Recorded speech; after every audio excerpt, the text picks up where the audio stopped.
दिल दहला देने वाली कहानी। कलीथा एक यक्षिणी। काली पहाड़ी। अपने नाम की तरह ये पहाड़ ऐसी शक्तियों का घर है जिनसे अगर सामना हो जाए तो ऐसी दर्दनाक मौत मिलती है जो किसी भी आम इंसान के सोच से परे है।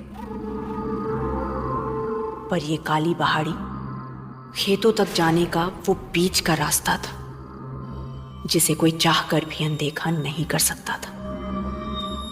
इसीलिए पास के गांव भैरवा में कहा जाता था कि कुछ भी हो जाए, एक बार काली पहाड़ी की सरहद पर कदम रखने के बाद जब तक अपनी मंजिल नहीं आती तब तक पीछे मुड़कर नहीं देखना, क्योंकि वहां मौत अपने अगले शिकार के इंतजार में रहती है।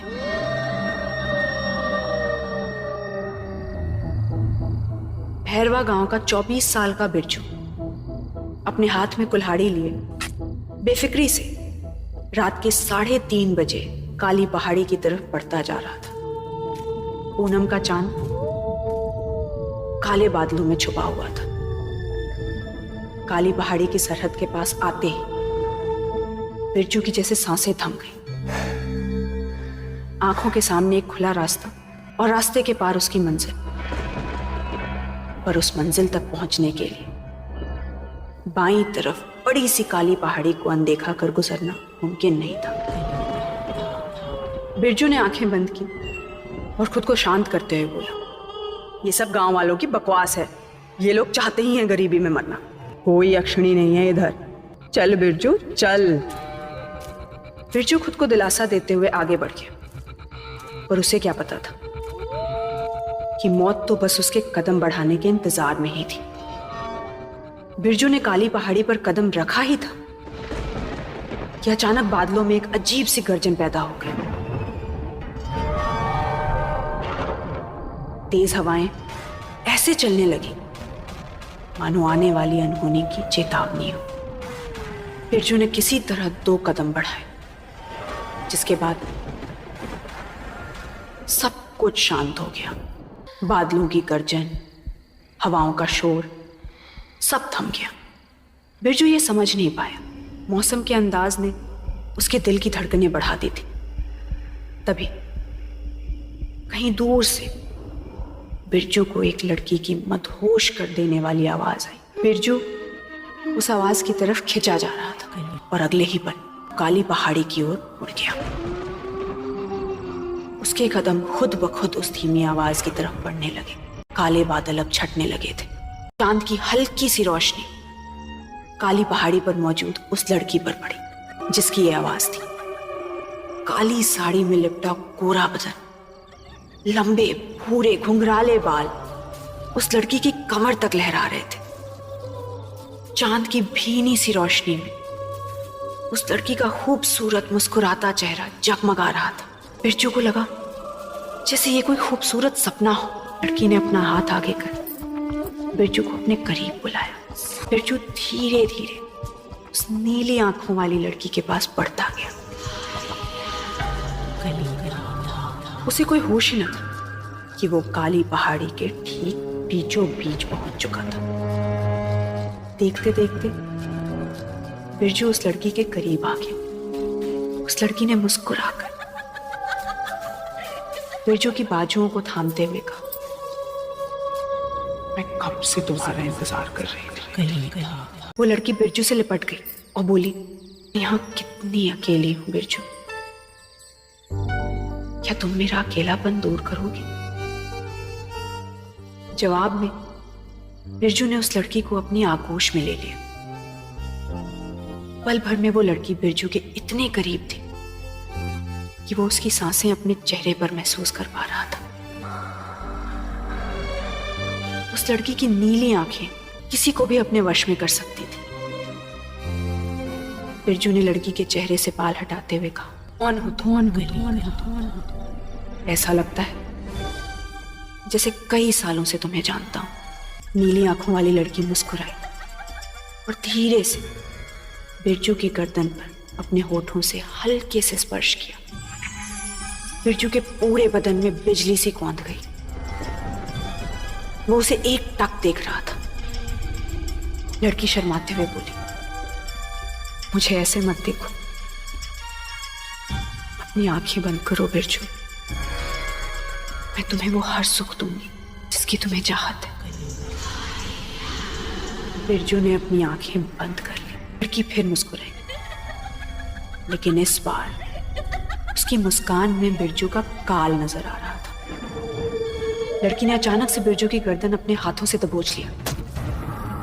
कोमल हाथों की जगह लंबे कटीले नाखून आ गए। बिरजू ने दर्द में कराहते हुए पूछा,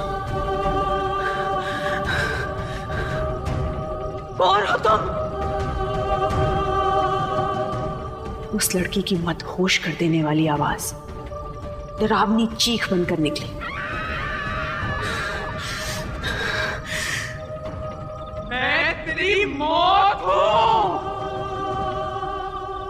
कलीथा!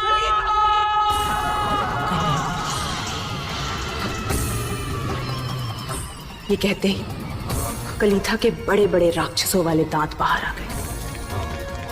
उसके चेहरे की नसें उभर आई। बिरजू अपनी मौत सामने देख रहा था कि तभी चारों ओर से मंत्रोच्चारण शुरू हो गया। या देवी सर्वभूतेषु राक्षरूपेण संस्कृता नमस्तस्यै नमस्तस्यै नमस्तस्यै नमो नमः। मंत्रोच्चारण सुनकर कलीथा ने तुरंत बिरजू की गर्दन को छोड़ अपने कान बंद किए। दर्द के मारे कलीथा जमीन पर बैठकर चिल्लाने लगी।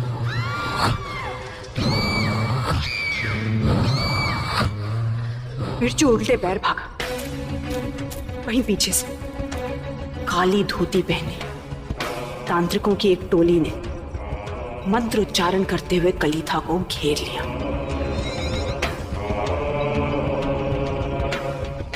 एक तांत्रिक ने भस्म लेकर कलीथा के माथे पर लगाया और बोला, जिन मर्दों को आज तक तू अपने हुस्न के जाल में फंसाकर कैद करती थी यक्षिणी, आज उसी के सहारे हमने तुझे कैद किया है।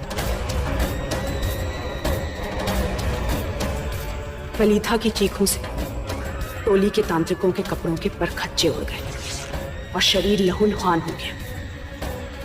लेकिन वो टोली मंत्रोच्चारण करती रही।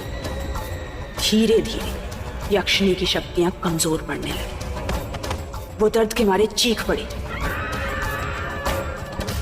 उसी दौरान तांत्रिकों ने एक घेरा बनाकर आग लगाकर कहा, आज तेरा आखिरी दिन है यक्षिणी।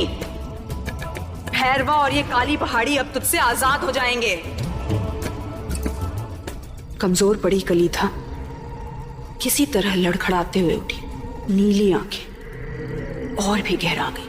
कलीथा ने हंसते हुए तांत्रिक की तरफ देखा और कहा, ते देखते कौओं के झुंड ने काली पहाड़ी को घेर लिया। उनके शोर और मंत्रों के बीच आग की लौ ने कलीथा के शरीर को लपेट लिया। काला धुआं धू धू कर पूरी पहाड़ी पर फैल गया और उस धुएं से सिद्धेश्वर का दम घुटने लगा। सिद्धेश्वर चिल्लाया। सभी और बाकी तांत्रिक बाहर की तरफ भागे। यक्षिणी की चीखों से पूरी पहाड़ी पर कोहराम मच गया। आग की लपटें पहाड़ी को घेरे थी। बाबा सिद्धेश्वर ने लगातार मंत्र पढ़ते हुए पहाड़ी के आगे एक त्रिशूल गाड़ दिया। फिर पीछे मुड़कर बाकियों की तरफ देखते हुए कहा, इस त्रिशूल को यहां से कोई नहीं हटाएगा, वरना भैरवा में कहर आने से कोई नहीं रोक सकता। बाबा सिद्धेश्वर को लगा कि उस त्रिशूल के रहते कलीथा कभी आजाद नहीं होगी। लेकिन काल हमेशा एक सही वक्त की फिराक में होता है। इन 100 सालों में दुनिया काफी बदल गई थी। भैरवा से कुछ ही मील दूर छोटा सा देवीपुर मठ था। एक खुला आंगन और 3 कमरे। इसे एक कमरे में महीनों से सिर्फ एक सफेद धोती पहने एक साधक रुद्र अपनी साधना में बैठा था। बेबाल और घनी दाढ़ी में 28 की उम्र से ज्यादा ही लगता था। तेजस्वी चेहरा देखकर लग ही नहीं रहा था। भयानक सपने से जूझ रहा था। आंखें बंद किए रुद्र खुद के डर से लड़ने की कोशिश कर रहा था। जहां वो एक अंधेरे रास्ते में भागा जा रहा था, एक लड़की उससे गिड़गिड़ा रही थी, रुद्र, मैं डायन नहीं हूं, मुझे बचाओ।